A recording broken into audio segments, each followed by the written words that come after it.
Woohoo! Double speed! Yay! Alright, guys, today we're gonna take on the Fantina's gym in Hearthome City, the Ghost Gym. For this gym, you have to either A, be as good as a first grader at doing math in your head, or B, as good as a kindergartner at operating the Pokédex. A couple of the trainers actually remind you have a calculator in the Pokédex, and you're a dumbass if you decide to actually get it wrong. And yes, I did just get 2 critical hits in a row with the same move, which doesn't have a high critical hit ratio. So basically, there are 2 trainers per floor and 1 elevator, and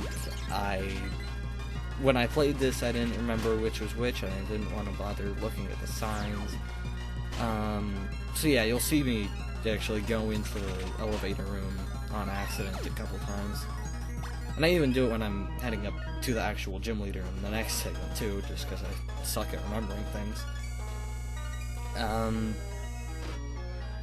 So yeah, all these are basic ghost types: Ghastly, Haunter, Mischievous, Drifloon, of course. There's a couple Drifloon in here,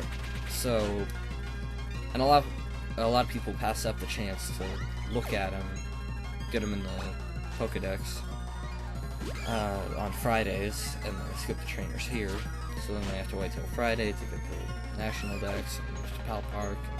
They do silly things like that.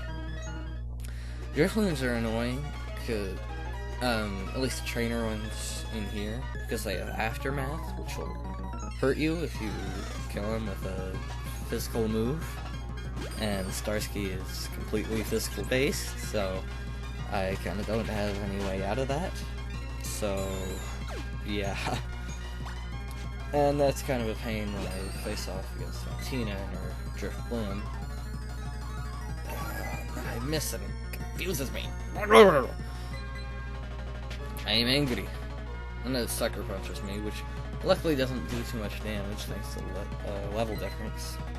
But in the metagame, I think people like to use a Hearthome or something, and it actually does a decent amount of damage. Let's see. Ghastly, boring ghastly things. I actually had to use a potion because I did not want to hurt myself without Starsky faint, which would be annoying. So yeah, that'd be putting me pretty low on it. Yeah, that would have hurt me. I think that would have knocked out Starsky if I hadn't healed. And now I gotta heal again. Doesn't Ghastly have some sort of better move on his madness again? Ah! Angry scientist. And finally, Ghastly goes down. Ghastly should not be that annoying. And campers should not be hanging out with ghosts. That reminds me of the Tower of Terror episode in the anime. That was a cool episode. For those of you who are not informed, basically, Ash goes to the Pokemon Tower in Lavender Town, hoping to get a ghost Pokemon to use against Sabrina's psychic types. Which makes sense nowadays, but it actually didn't make sense back then, even though the type chart did make sense. Because the whole, Ghastly, Haunter, Gengar being only ghosts, and them being part poison. So even though they're ghosts and they're super effective, it doesn't work. It didn't work. It does now. And small school kids should not have ghosts like that. It doesn't make sense. So, back to the anime episode. Basically, Ash and Pikachu and the team go in, and Misty and Brock are are wimps, so they don't go in, and just kind of stand out there. Literally, they just stand there, watching. And then basically, Ash and Pikachu run into a trio of ghosts, Gengar, Ghastly, and Haunter, who are all lonely and want to play pranks on people. So they do, and they drop a chandelier onto Ash and Pikachu, and they die, and they get turned into ghosts, and it's awesome. But frankly, they're still alive, unfortunately. But they go around and they prank Misty and Brock and scare the crap out of them, and it's awesome. And frankly, it's probably just a childish joke, and people think, haha, you're so immature for laughing at that. But I thought it was hilarious, and I still do. And, ooh, a Gengar.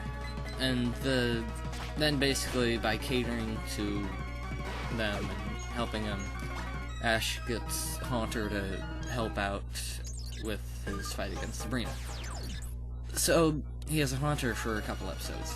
He never actually catches it. It's just hanging around. And then, basically, when it finally gets to the culmination battle against her, Haunter wimps out and disappears for no adequately explained reason. It's just not there. Like, it comes in with them, and then it disappears. So then they have to run back out, find it, drag him back in, and it disappears again.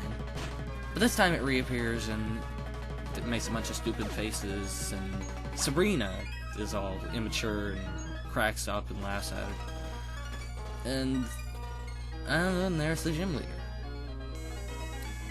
So, yeah, I'm a little disappointed about Haunter, because the Battle Frontier opening, the Japanese one for the anime, had a showcase of all of Ash's Pokemon ever, except for Haunter.